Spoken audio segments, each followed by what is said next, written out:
सभी मनोकामनाएं पूर्ण करने वाले और जीवन में सुख समृद्धि, धन संपत्ति और शत्रुओं से सुरक्षा हेतु सर्वश्रेष्ठ व्रत रविवार की कथा इस प्रकार से है। प्राचीन काल में एक बुढ़िया रहती थी। वह नियमित रूप से रविवार का व्रत करती। रविवार के दिन सूर्योदय से पहले उठकर बुढ़िया स्नानादि से निवृत्त होकर आंगन को गोबर से लीपकर स्वच्छ करती। उसके बाद सूर्य भगवान की पूजा करते हुए रविवार व्रत कथा सुनकर सूर्य भगवान का भोग लगाकर दिन में एक समय भोजन करती। सूर्य भगवान की अनुकंपा से बुढ़िया को किसी प्रकार की चिंता व कष्ट नहीं था। धीरे धीरे उसका घर धन धान्य से भर रहा था। उस बुढ़िया को सुखी होते देख उसकी पेडिडोसन उससे बुरी तरह जलने लगी।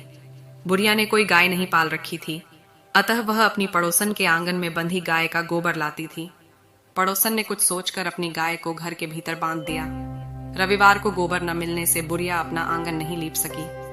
आंगन न लीप पाने के कारण उस बुढ़िया ने सूर्य भगवान को भोग नहीं लगाया और उस दिन स्वयं भी भोजन नहीं किया। सूर्यास्त होने पर बुढ़िया भूखी प्यासी सो गई। रात्रि में सूर्य भगवान ने उसे स्वप्न में दर्शन दिए और व्रत न करने तथा उन्हें भोग न लगाने का कारण पूछा। बुढ़िया ने बहुत ही करुण स्वर में पड़ोसन के द्वारा घर के अंदर गाय बांधने और गोबर न मिल पाने की बात कही। सूर्य भगवान ने अपनी अनन्य भक्त बुढ़िया की परेशानी का कारण जानकर उसके सब दुख दूर करते हुए कहा, हे माता, तुम प्रत्येक रविवार को मेरी पूजा और व्रत करती हो। मैं तुमसे अति प्रसन्न हूँ और तुम्हें ऐसी गाय प्रदान करता हूँ जो तुम्हारे घर आंगन को धन धान्य से भर देगी। तुम्हारी सभी मनोकामनाएं पूरी होगी। रविवार का व्रत करने वालों की मैं सभी इच्छाएं पूरी करता हूँ। मेरा व्रत करने व कथा सुनने से बांझ स्त्रियों को पुत्र की प्राप्ति होती है। स्वप्न में उस बुढ़िया को ऐसा वरदान देकर सूर्य भगवान अंतर्धान हो गए। प्रातःकाल सूर्योदय से पूर्व उस बुढ़िया की आंख खुली तो वह अपने घर के आंगन में सुंदर गाय और बछड्डे को देखकर हैरान हो गई। गाय को आंगन में बांधकर उसने जल्दी से उसे चारा लाकर खिलाया। पड़ोसन ने उस बुढ़िया के आंगन में बंधी सुंदर गाय और बछड़े को देखा तो वह उससे और अधिक जलने लगी। तभी गाय ने सोने का गोबर किया। गोबर को देखते ही पड़ोसन की आंखें फट गईं। पड़ोसन ने उस बुढ़िया को आसपास न पाकर तुरंत उस गोबर को उठाया और अपने घर ले गई तथा अपनी गाय का गोबर वहां रखाई। सोने के गोबर से पड़ोसन कुछ ही दिनों में धनवान हो गई। गाय प्रतिदिन सूर्योदय से पूर्व सोने का गोबर किया करती थी और बुढ़िया के उठने के पहले पड़ोसन उस गोबर को उठाकर ले जाती थी। बहुत दिनों तक बुढ़िया को सोने के गोबर के बारे में कुछ पता ही नहीं चला। बुढ़िया पहले की तरह हर रविवार को भगवान सूर्यदेव का व्रत करती रही और कथा सुनती रही। लेकिन सूर्य भगवान को जब पड़ोसन की चालाकी का पता चला तो उन्होंने तेज आंधी चलाई। आंधी का प्रकोप देखकर बुढ़िया ने गाय को घर के भीतर बांध दिया। सुबह उठकर बुढ़िया ने सोने का गोबर देखा। उसे बहुत आश्चर्य हुआ। उस दिन के बाद बुढ़िया गाय को घर के भीतर बांधने लगी।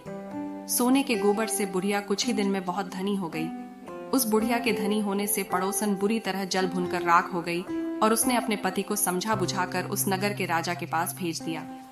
राजा को जब बुढ़िया के पास सोने के गोबर देने वाली गाय के बारे में पता चला तो उसने अपने सैनिक भेजकर बुढ़िया की गाय लाने का आदेश दिया। सैनिक उस बुढ़िया के घर पहुंचे। उस समय बुढ़िया सूर्य भगवान को भोग लगाकर स्वयं भोजन ग्रहण करने वाली थी। राजा के सैनिकों ने गाय और बछड़े को खोला और अपने साथ महल की ओर ले चले। बुढ़िया ने सैनिकों से गाय और उसके बछड़े को न ले जाने की प्रार्थना की। बहुत रोई, चिल्लाई, लेकिन राजा के सैनिक नहीं माने। गाय बछड़े के चले जाने से बुढ़िया को बहुत दुख हुआ। उस दिन उसने कुछ नहीं खाया और सारी रात सूर्य भगवान से गाय बछड़े को लौटाने के लिए प्रार्थना करती रही। सुंदर गाय को देखकर राजा बहुत खुश हुआ। सुबह जब राजा ने सोने का गोबर देखा तो उसके आश्चर्य का ठिकाना न रहा। उधर सूर्य भगवान को भूखी प्यासी बुढ़िया को इस तरह प्रार्थना करते देख उस पर बहुत करुणा आई। उसी रात सूर्य भगवान ने राजा को स्वप्न में कहा, राजन, बुढ़िया की गाय व बछड़ा तुरंत लौटा दो, नहीं तो तुम पर विपत्तियों का पहाड़ टूट पड़ेगा, तुम्हारा महल नष्ट हो जाएगा। सूर्य भगवान के स्वप्न से बुरी तरह भयभीत राजा ने प्रातः उठते गाय और बछड़ा बुढ़िया को लौटा दिया। राजा ने बहुत सा धन देकर बुढ़िया से अपनी गलती के लिए क्षमा मांगी। राजा ने पड़ोसन और उसके पति को उनकी इस दुष्टता के लिए दंड दिया। फिर राजा ने पूरे राज्य में घोषणा कराई कि सभी स्त्री पुरुष रविवार का व्रत किया करें। रविवार का व्रत करने से सभी लोगों के घर धन धान्य से भर गए। चारों ओर खुशहाली छा गई। सभी लोगों के शारीरिक कष्ट दूर हो गए। राज्य में सभी स्त्री पुरुष सुखी जीवन यापन करने लगे।